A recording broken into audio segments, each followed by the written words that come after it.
श्री सीताराम चंद्राभ्याम नमः।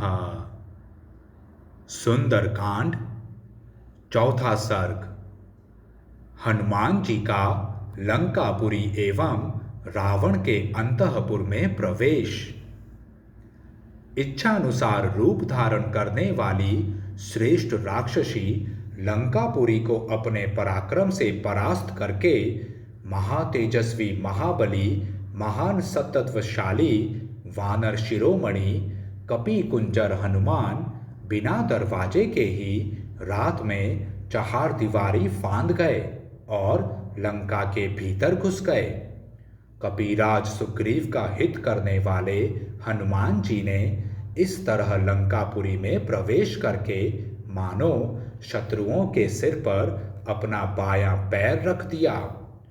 सतत्व गुण से संपन्न पवन पुत्र हनुमान उस रात में परकोटे के भीतर प्रवेश करके बिखेरे गए फूलों से सुशोभित राजमार्ग का आश्रय ले उस रमणीय लंकापुरी की ओर चले। जैसे आकाश श्वेत बादलों से सुशोभित होता है, उसी प्रकार वह रमणीय पुरी अपने श्वेत मेघ सदृश ग्रहों से उत्तम शोभा पा रही थी। वे ग्रह अट्टाहस जनित उत्कृष्ट शब्दों तथा वाद्य घोषों से मुखरित थे।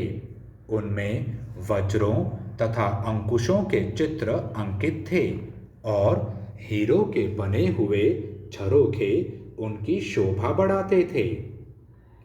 उस समय लंका श्वेत बादलों के समान सुंदर एवं विचित्र राक्षस ग्रहों से प्रकाशित हो रही थी। उन ग्रहों में से कोई तो कमल के आकार में बने हुए थे, कोई स्वस्तिक के चिन्ह या आकार से युक्त थे और किन्हीं का निर्माण वर्धमान संज्ञक ग्रहों के रूप में हुआ था। वे सभी सब ओर से सजाए गए थे। वानर राज सुग्रीव का हित करने वाले श्रीमान हनुमान श्री रघुनाथ जी की कार्य सिद्धि के लिए विचित्र पुष्पमय आभरणों से अलंकृत लंका में विचरने लगे। उन्होंने उस पुरी को अच्छी तरह देखा और देखकर प्रसन्नता का अनुभव किया।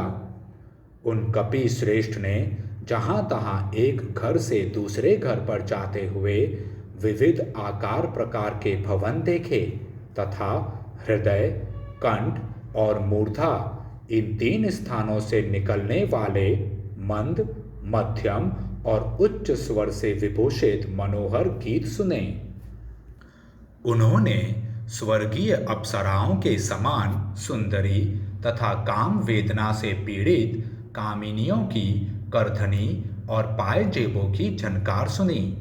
इसी तरह जहाँ तहाँ महामनस्वी राक्षसों के घरों में सीढ़ियों पर चढ़ते समय स्त्रियों की कांची और मंजीर की मधुर ध्वनि तथा पुरुषों के ताल ठोकने और गर्जने की भी आवाजें उन्हें सुनाई दी। राक्षसों के घरों में बहुतों को तो उन्होंने वहां मंत्र जपते हुए सुना और कितने ही निशाचरों को स्वाध्याय में तत्पर देखा।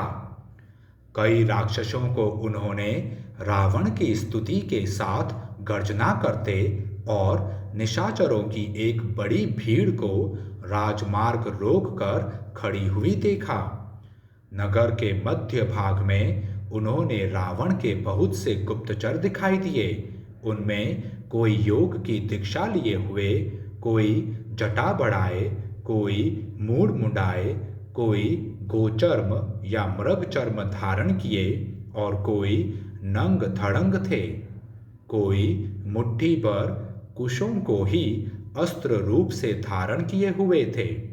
किन्हीं का अग्निकुंड ही आयुध था, किन्हीं के हाथ में कूट या मुदगर था, कोई डंडे को ही हथियार रूप में लिए हुए था। किन्हीं के एक ही आंख थी तो किन्हीं के रूप बहुरंगे थे। कितनों के पेट और स्तन बहुत बड़े थे, कोई बड़े विकराल थे, किन्हीं के मुंह टेढ़े मेढ़े थे, कोई विकट थे तो कोई बौने। किन्हीं के पास धनुष, खड्ग, शतघ्री और मूसल रूप आयुध थे। किन्हीं के हाथों में उत्तम परिघ विद्यमान थे और कोई विचित्र कवचों से प्रकाशित हो रहे थे। कुछ निशाचर न तो अधिक मोटे थे, न अधिक दुर्बल, न बहुत लंबे थे, न अधिक छोटे, न बहुत गोरे थे, न अधिक काले, तथा न अधिक कुबड़े थे, न विशेष बौने ही। कोई बड़े कुरूप थे, कोई अनेक प्रकार के रूप धारण कर सकते थे। किन्हीं का रूप सुंदर था, कोई बड़े तेजस्वी थे, तथा किन्हीं के पास ध्वजा, पताका और अनेक प्रकार के अस्त्र शस्त्र थे। कोई शक्ति और वृक्ष रूप आयुध धारण किए देखे जाते थे, तथा किन्हीं के पास पट्टिश, वज्र, गुलेल और पाश थे। महाकपि हनुमान ने उन सबको देखा। किन्हीं के गले में फूलों के हार थे और ललाट आदि अंग चंदन से चर्चित थे। कोई श्रेष्ठ आभूषणों से सजे हुए थे। कितने ही नाना प्रकार के वेशभूषा से संयुक्त थे और बहुतेरे स्वेच्छानुसार विचरने वाले जान पड़ते थे। कितने ही राक्षस तीखे शूल तथा वज्र लिए हुए थे। वे सब के सब महान बल से संपन्न थे। इनके सिवा कपीवर हनुमान ने 1,00,000 रक्षक सेना को राक्षस राज रावण की आज्ञा से सावधान होकर नगर के मध्य भाग की रक्षा में संलग्न देखा। वे सारे सैनिक रावण के अंतःपुर के अग्रभाग में स्थित थे। रक्षक सेना के लिए जो विशाल भवन बना था, उसका फाटक बहुमूल्य सुवर्ण द्वारा निर्मित हुआ था। उस आरक्षा भवन को देखकर महाकपि हनुमान जी ने राक्षस राज रावण के सुप्रसिद्ध राजमहल पर दृष्टिपात किया, जो त्रिकुट पर्वत के एक शिखर पर प्रतिष्ठित था। वह सब ओर से श्वेत कमलों द्वारा अलंकृत खाइयों से घिरा हुआ था। उसके चारों ओर बहुत ऊंचा परकोटा था, जिसने उस राजभवन को घेर रखा था। वह दिव्य भवन स्वर्गलोक के समान मनोहर था और वहां संगीत आदि के दिव्य शब्द गूंज रहे थे। घोड़ों की हिनहिनाहट की आवाज भी वहां सब और फैली हुई थी। आभूषणों की रुंझुन भी कानों में पड़ती रहती थी। नाना प्रकार के रथ, पालकी आदि सवारी, विमान, सुंदर हाथी, घोड़े, श्वेत बादलों की घटा के समान दिखाई देने वाले 4 दांतों से युक्त सजे सजाए मत वाले हाथी तथा मदमत्त पशु पक्षियों के संचरण से उस राजमहल का द्वार बड़ा सुंदर दिखाई देता था। सहस्त्रों महापराक्रमी निशाचर राक्षस राज के उस महल की रक्षा करते थे।